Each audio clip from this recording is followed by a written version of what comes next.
అందరికీ నమస్కారం అండి. కాలం ఒక ప్రవహించే నది లాంటిది. అది ఎవరి కోసమూ ఆగదు. ఈ కాల ప్రవాహంలో మన జీవిత పడవ ఎటువైపు పయనిస్తుందో, మే నెల మనకు ఎలాంటి అద్భుతాలను సవాళ్ళను తీసుకురాబోతుంది అని తెలుసుకోవాలని ఆరాటం ప్రతి మనిషిలోనూ ఉంటుంది. ఈరోజు మనం జ్యోతిష శాస్త్రంలోనే అత్యంత విశిష్టమైన బుద్ధి కుతూహలకు మారుపేరైన ఒక అద్భుతమైన రాశి గురించి మాట్లాడుకోబోతున్నాం. అదేనండి, పర్ఫెక్షన్ అనగానే మనకు ముందుగా గుర్తుకు వచ్చే మన కన్యరాశి. కన్యరాశి వారి గురించి చెప్పాలంటే మాటలు చాలవు.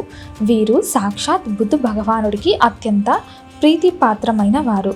జ్ఞానానికి, తెలివితేటలకు, విశ్లేషణాత్మక ఆలోచన విధానికి ప్రతిరూపాలు వీరు. ఏ పనైనా సరే అందులో ఒక పద్ధతి, ఒక క్రమశిక్షణ ఉండాలని బలంగా కోరుకుంటారు.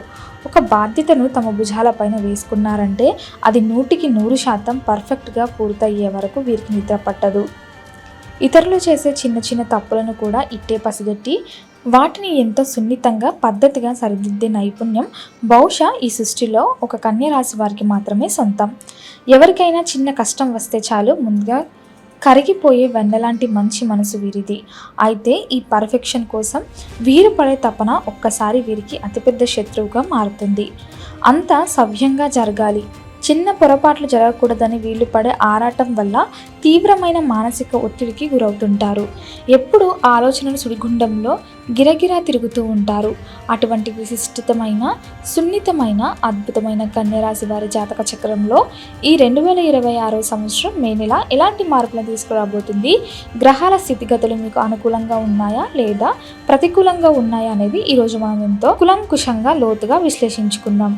అసలు విషయానికి వచ్చే ముందుగా ఒక ముఖ్యమైన విషయాన్ని నిర్ధారించుకుందాం. ఎవరెవరి కన్యరాశి కిందికి వస్తారనే సందేహం చాలామందిలో ఉంటుంది. జ్యోతిష శాస్త్రం ప్రమాణాల ప్రకారం మీ పేర్లు మొదటి అక్షరం టో, పా, పి, పు, షం, నా, టా, పే, పో అనే అక్షరాలలో ఏదైనా ఒక అక్షరంతో మొదలైనట్లయితే మీరు ఖచ్చితంగా కన్యరాశి కిందికే వస్తారు. ఇక నక్షత్రాల పరంగా చూసుకుంటే ఉత్తర ఫల్గుని నక్షత్రంలోని 2, 3, 4 పాదాలు, హస్త నక్షత్రంలోని 1, 2, 3, 4 పాదాలు అనగా హస్త నక్షత్రం పూర్తిగా మరియు చిత్తా నక్షత్రంలోని 1, 2 పాదాలు జన్మించిన జాతకులందరూ కూడా ఈ కన్యరాశి వర్గానికి చెందుతారు. పైన తెలిపిన అక్షరాలతో మీ పేరు మొదలైన లేదా ఈ పై నక్షత్రాల పాదాలలో మీరు జన్మించిన ఇక ఏమాత్రం సందేశించకండి. రాబోయే అద్భుతమైన విశ్లేషణ పూర్తిగా మీకోసమే, మీ ఉజ్వల భవిష్యత్ కోసమే అని దృఢంగా విశ్వసించండి. మీ జాతక చక్రాన్ని కాలపురుషుడు ఈ మే నెలలో ఎలా నడిపించబోతున్నాడో ఇప్పుడు మనం తెలుసుకుందాం. ఇక ఏమాత్రం ఆలస్యం చేయకుండా నేరుగా 2026 మే నెల కన్యరాశి వారి ఫలితాల్లోకి అడుగుపెడదాం. ఈ మే నెల ప్రారంభం మీకు కాస్త భిన్నమైన, విష్టమైన అనుభవాలను రుచి చూపించబోతుంది. వినడానికి కాస్త కష్టంగా ఉన్న వాస్తవాన్ని ఉన్నది ఉన్నట్లుగా స్వీకరించడమే విఘ్నుల లక్షణం. ఈ మే నెల మొదటి 15 రోజులలో మీకు అన్ని రంగముల యందు కాస్త నిరాశమే గోచరించునని గ్రహస్థితులు స్పష్టంగా తెలియజేస్తున్నాయి.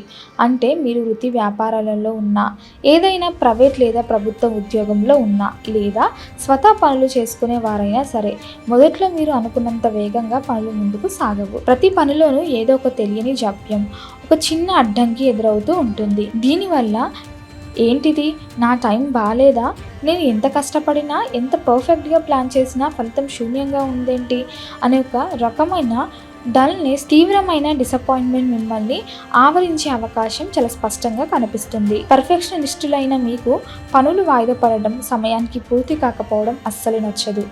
ఆ విషయం నాకు తెలుసు. అందుకే ఆ నిరుత్సాహం మీ మనసును తీవ్రంగా కలిచివేస్తుంది.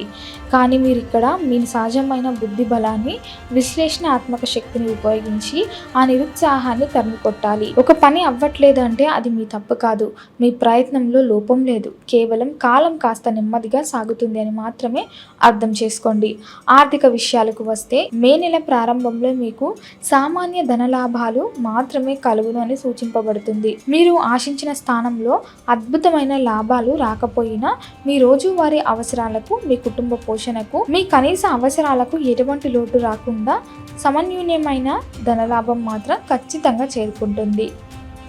కాబట్టి డబ్బు విషయంలో అనవసరమైన టెన్షన్ పడకండి. అయితే కాలం ఎప్పుడూ ఒకేలా ఉండదు కదా. ఈ చీకటి రోజుల త్వరలోనే తొలగిపోయి సరిగ్గా మే నెలలో వచ్చే అమావాస్య తర్వాత నుండి మీ జీవితంలో ఒక అద్భుతమైన మార్పు చోటు చేసుకోబోతుంది. అవును, అమావాస్య తర్వాత గ్రహాల అనుకూలత పూర్తిగా మీ వైపు మల్లుతుంది. అమావాస్య రోజు వరకు ఉన్న స్తబ్దత, ఆ నిరుత్సాహం అంతా చీకటితో పాటే మాయమైపోయి పాడ్యమి చంద్రుడిలా మీ జీవితంలో ఒక కొత్త వెలుగు ప్రారంభమవుతుంది. ఈ మే నెల మధ్య భాగానికి ముఖ్యంగా అమావాస్య తర్వాత పరిస్థితులు ఒక్కసారిగా 100% మీ అదుపులోకి వస్తాయి. మీకు ఈ సమయంలో అద్భుతమైన మనోల్లాసము, అన్యోన్యమైన కీర్తి ప్రతిష్టలు, వృద్ధియమును, అలాగే మీరు చెయ్యు పనులందు విశేషమైన విజయాలు ఖచ్చితంగా కలుగుతాయి. పైగా ఇప్పటి వరకు సామాన్యంగా ఉన్న ధనలాభాలు కూడా ఇప్పుడు మరింత నిలకడగా లాభదాయకరంగా మారుతుంది. అమావాస్య తర్వాత మీరు తీసుకునే నిర్ణయాలు చాలా అద్భుతంగా పనిచేస్తాయి. నిరుత్సాహంతో మొదలైన మీ ప్రయాణం ఇప్పుడు సంపూర్ణమైన ఆత్మవిశ్వాసం వైపు అడుగులు వేస్తుంది. మీరు చేసే ఏ పనైనా సరే అందులో మీకు నైపుణ్యాన్ని చూసి తోటి ఉద్యోగులు, పై అధికారులు ఆశ్చర్యపోతారు. సమాజంలో మీకంటూ ఒక ప్రత్యేకమైన గుర్తింపు, కీర్తి ప్రతిష్టలు పెరుగుతాయి. ఇంతకాలం మీరు పడ్డ కష్టానికి తగిన గుర్తింపు రావడం వల్ల మీ మనసు ఆనందంతో పొంగిపోతుంది. దీనికి తోడు మీ గృహంలోనే కానీ, మీ వృత్తి వ్యాపారంలో కానీ మీకు ఎంతో ఉత్సాహాన్నిచ్చే సంతోషకరమైన వార్తలు వింటారు. బహుశా మీ పిల్లల చదువుల గురించి లేదా వారి భవిష్యత్ గురించి ఒక మంచి శుభకార్యం సెట్ అవ్వడం కావచ్చు. లేదా ఎప్పటి నుంచో మొండి బాకీగా ఉన్న ఆర్థిక ఈ లావాదేవీ మీకు అనుకూలంగా పరిష్కారం కావడం గురించి కావచ్చు. ఈ వార్త వినగానే మీలో ఉన్న మానసిక ఒత్తిడంతా గాలికి కొట్టుకుపోయి జీవితం మీద ఒక కొత్త ఉత్సాహం చిగురిస్తుంది. నెల ప్రారంభం కాస్త నిరుత్సాహం, అమావాస్య తర్వాత నెల మధ్యలో అద్భుతమైన మనోల్లాసం, సంతోష వార్తలు చూసిన మీరు మళ్ళీ నెలాఖరుకు వచ్చేసరికి కాస్త అప్రమత్తంగా ఉండాల్సిన సమయం వస్తుంది. మే మాసమంతము మీకు కొంచెం బాధలు పొందుతారు అని జ్యోతిష శాస్త్రం స్పష్టంగా హెచ్చరిస్తుంది. ఈ బాధలు ప్రధానంగా శారీరకమైనవి లేదా మానసికమైనవి కావచ్చు. విపరీతమైన పని ఒత్తిడి వల్ల, తీవ్రంగా శ్రమ పడడం వల్ల వచ్చే అలసట మిమ్మల్ని బాధిస్తుంది. లేదా మీ మాట తీరు వల్ల కుటుంబ సభ్యులతోనో సన్నిహితులతోనో చిన్నపాటి వాదోపవాదాలు, అపార్థాలు తలెత్తే మీ సున్నితమైన మనసును గాయపరిచే అవకాశం మెండుగా ఉన్నాయి. దీనివల్ల మీకు నెలాఖరులో ఏ పని మీద కూడా సరైన శ్రద్ధ, ఆసక్తి రాక గొప్పగా చెప్పుకోదగిన సాహసోపేతమైన పనులు ఈ సమయంలో చేయలేరు. ఒక రకమైన స్తబ్దత, ఏదో తెలియని నిరాసక్త మీలో కనిపిస్తుంది. కానీ నేను మీకు ఒక బలమైన భరోసా ఇస్తున్నాను. అదేమిటంటే ఈ నెలాఖరులో మీకు ఎన్ని కుదుపులు ఎదురైనా ఆర్థికంగా మాత్రం కొద్దిపాటి లాభాలు ఖచ్చితంగా కలుగుతాయి. ఆ లాభాలు చూసుకొని మీరు తిరిగి సంతోషపడతారు.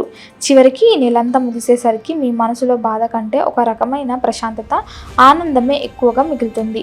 కష్టసుఖాలు కలయికలు ఈ మే నెల మీకు ఒక మంచి జీవిత పాఠాన్ని నేర్పిస్తుంది. ఇక ఈ 2026 సంవత్సరానికి సంబంధించి కన్యా రాశి వారి సాధారణ ఆదాయ వ్యయాలు, స్కోర్, అవమానాలు, సన్మానాల స్కోర్ ఒకసారి పరిశీలిద్దాం. ఇది చాలా ముఖ్యమైన విషయం, దయచేసి శ్రద్ధగా వినండి. ఈ సంవత్సరం మీకు ఆదాయం 8గా ఉండగా ఖర్చు ఏకంగా 11 ఉంది. ఈ అంకెలను బట్టి మీకు పరిస్థితి అర్థమయ్యే ఉంటుంది. చేతికి వచ్చిన డబ్బు వచ్చినట్లుగా, ఇక చెప్పాలంటే రాకముందే ఖర్చు అయిపోయే అవకాశాలు ఈ సంవత్సరం పుష్కలంగా ఉన్నాయి.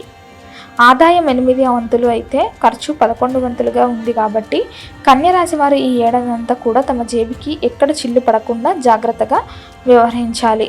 పర్ఫెక్షన్ పేరుతో అనవసరమైన ఆడంబరాలకు పోకుండా ఖర్చులకు గట్టిగా కళ్ళం వేసుకుంటూ చాలా పొదుపుగా ఆర్థిక ప్రణాళికలు రచించుకోవాల్సిన అవసరం ఎంతైనా ఉంది. లేకపోతే అప్పుల పాలు కాక తప్పదు. అలాగే ఈ సంవత్సరం కాలంలో మీకు సమాజంలో లభించే పూజ్యత అంటే గౌరవం 3గా ఉంటే ఎదురయ్యే అవమానాలు కూడా సరిగ్గా 3గానే ఉంది.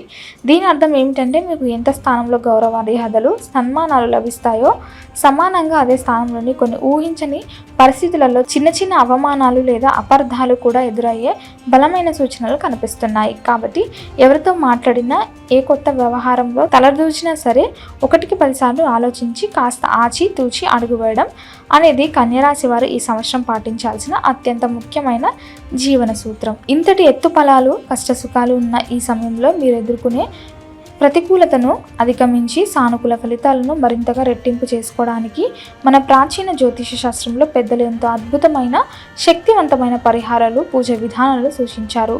కన్యా రాశి వారు ఈ మే నెలలో మరియు ఈ సంవత్సరం అంతా ఖచ్చితంగా ఆచరించాల్సిన కొన్ని అద్భుతమైన రెమెడీస్ నేను ఇప్పుడు వివరంగా చెప్పబోతున్నాను. మనసు పెట్టి వినండి. మీ ఇళ్లల్లో పిల్లల చదువుల్లో అత్యున్నత స్థానంలో రాణించాలన్నా, మీ మనసుకు పట్టిన ఆందోళన తొలగి ప్రశాంతత కలగాలన్నా మీరు ప్రతి శుక్రవారంలో యందు సరస్వతీదేవి పూజలు ఇంట్లో భక్తి శ్రద్ధలతో చేయాలి. పూజ అనంతరం పప్పు, బెల్లము కలిపిన ప్రసాదాన్ని దగ్గరలోని స్కూల్లో పిల్లలకు పంచిపెట్టినట్లయితే మీకు చాలా మంచిది. పసిపిల్లల రూపంలో ఉన్న భగవంతుడి మీరు చేసే ఆ చిన్న ప్రసాద వితరణ మీ జీవితంలో ఉన్న ఎన్నో కర్మ దోషాలను పటాపంచలు చేస్తుంది. అలాగే మరో అత్యంత ముఖ్యమైన పరిహారం ఏమిటంటే, శుక్రవారం యందు మీ ఇంట్లో లక్ష్మీదేవి, సరస్వతీదేవి పూజలు రెండు కలిపి చేసి మీ చుట్టుపక్కలున్న పిల్లలకు మధుర పదార్థములు అంటే ఇష్టమైన స్వీట్లు పంచిపెట్టినట్లయితే మీ గృహము యందు సుఖ సంతోషాలు వెల్లివిరుస్తాయి. అలాగే మీరు చేసే వృత్తి వ్యాపారాల యందు ఎనలేని అఖండమైన అభివృద్ధి కలుగును. లక్ష్మీదేవి కటాక్షంతో మీకు డబ్బు, సరస్వతీదేవి కటాక్షంతో మీకు తెలివితేటలు, ఈ రెండు కలిస్తే ఇక కన్యా రాశి వారికి ఆపడం ఈ భూ ప్రపంచంలో ఎవరి తరము కాదు. అలాగే ఆడవారికి విశేషమైన సౌభాగ్యం ఇచ్చే మరో అద్భుతమైన పూజ ఉంది. ప్రతి శుక్రవారం మీరు అమ్మవారినైన శ్రీ లలిత మహాత్రిపుర సుందరి దేవికి సహస్రనామాలతో భక్తిగా పూజించి మీ ఇంటికి వచ్చిన పేద ముత్తైదులకు పసుపు, కుంకుమ, రవికే గుడ్డ లేదా చీరలను వాయనంగా సత్కరించి ఇచ్చినట్లయితే మీకు ఎంతో మంచిది. దీనివల్ల మీ మాంగళ్య బలం 100 రెట్లు పెరుగుతుంది. మీ కుటుంబంలో కలహాలు తొలగిపోయి సుఖశాంతులు శాశ్వతంగా వెల్లివిరుస్తాయి. ఇక గురువారాల విషయానికి వస్తే, మీ జాతకంలో గురుబలాన్ని పెంచుకోవడానికి మీరు తప్పనిసరిగా శ్రీ రాఘవేంద్ర స్వామి ఆరాధన చేయాలి. ప్రతి గురువారం అందు శ్రీ రాఘవేంద్ర స్వామి వారి ఆలయానికి వెళ్ళి భక్తితో గుడిలో ప్రదక్షిణాలు చేసి అత్యంత పవిత్రమైన తులసి దళాలతో స్వామిని అర్చనాలు గావించాలి. అనంతరం స్వామి వారికి పాయసము, పెరుగువడలు నివేదన చేసి మీ శక్తి మేరకు కనీసం 10 మంది బీదలకు అన్నదానము చేయు. మీకు సకల శుభములు, అష్ట ఐశ్వర్యాలు కలుగును. ఈ సృష్టిలో అన్నదానం కంటే మిన్న అయిన దానం మరొకటి లేదు. అది కూడా గురువారాల్లో గురు స్వరూపులైన రాఘవేంద్ర స్వామి సన్నిధిలో చేయడం వల్ల మీకు అద్భుతమైన పుణ్య ఫలితాలు వస్తాయి. కన్యరాశి వారికి అధిపతి సాక్షాత్ బుధ భగవానుడు కాబట్టి ఆ బుధ గ్రహాన్ని ఎల్లప్పుడూ ప్రసన్నం చేసుకొని ఉండటం మీ ఎదుగుదలకు చాలా ముఖ్యం. అందుకే ప్రతి బుధవారాల యందు నవగ్రహాల వద్ద ఉన్న బుధ విగ్రహానికి పూజలు, ప్రదక్షిణాలు చేస్తూ బుధుడికి అత్యంత ఇష్టమైన ఆకుపచ్చని రంగు పూలతో అర్చనలు చేయడం చాలా చాలా మంచిది. అంతేకాకుండా ఒక చిన్న అద్భుతమైన పరిహారం ఉంది. బుధుడికి ప్రీతి పాత్రమైన పెసర్లు మంగళవారం రాత్రంతా నీటిలో నానబెట్టి మరుసటి రోజు బుధవారం ఉదయాన్నే ఆ మొలకలను పక్షులకు, ముఖ్యంగా పావురాలకు లేదా చిలకలకు ఆహారంగా పెట్టినట్లయితే మీ జీవితంలో, మీ వ్యాపారంలో ఎదురయ్యే ఎన్నో అడ్డంకులకు, మానసిక చికాకులు తక్షణమే తొలగిపోయి అంతా మంచి జరుగుతుంది. ఇది ఎంత సులభమైనది కానీ అత్యంత శక్తివంతమైన పరిహారం. ఇక చివరిగా ఆదివారం నందు మీరు మీ కులదైవాన్ని లేదా మీ గ్రామ దేవతను ఎట్టి పరిస్థితుల్లోనూ స్మరించుకోవడం మర్చిపోకూడదు.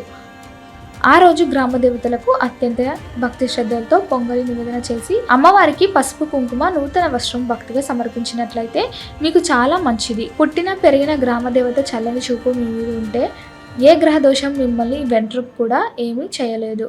చూశారు కదా నా ప్రియమైన కన్యరాశి సోదరి సోదరులారా, ఈ 2026 మే నెల మీకు ఎలా ఉండబోతుంది, వ్యాపారాలు ఎలా సాగుతాయి, అమావాస్య తర్వాత వచ్చే మార్పులు ఏమిటో, ఎలాంటి చిన్న చిన్న జాగ్రత్తలు తీసుకోవాలో, ఏ దైవ కార్యాలు చేయాలో ఎంతో వివరంగా తెలుసుకున్నాం. కాలం అనేది ఎప్పుడు ఒకేలా ఉండదు. ఈరోజు వచ్చిన కష్టాలు రేపటికి శాశ్వతం కాదు. అలాగని ఈరోజు ఉన్న లాభాలు కూడా ఎల్లకాలం శాశ్వతం కాదు. మన ధర్మం మనం చేస్తూ భగవంతుని సంపూర్ణంగా నమ్ముకొని తోటి వారికి ఎవరికి కలలో కూడా హాని తలపెట్టకుండా మీకంటూ ఉన్న పర్ఫెక్ట్ కన్యరాశి లక్ష్యాలతో ధైర్యంగా ముందుకు సాగిపోతే అంతిమ విజయం మీ సొంతమే అవుతుంది. ఈ మీ అందరి జీవితాలలో, మీ కుటుంబాలలో అపారమైన మనోల్లాసాన్ని, కీర్తి ప్రతిష్టలను, అష్ట ఐశ్వర్యాలను తీసుకురావాలని ఆ సర్వేశ్వరుని నేను మనసారా ప్రార్థిస్తున్నాను. పరిస్థితులు ఎలా ఉన్నా ఎల్లప్పుడూ సానుకూల దృక్పథంతో ఉండండి. కష్టాలను సైతం చిరునవ్వుతో జయించండి. మళ్ళీ వచ్చే నెల సరికొత్త రాశి ఫలాల విశ్లేషణలతో మరిన్ని ఆసక్తికరమైన విషయాలతో మీ ముందుకు వస్తాను. అంతవరకు సెలవు. సర్వేజన సుఖినో భవంతు. శుభం భూయాతు. నమస్కారం.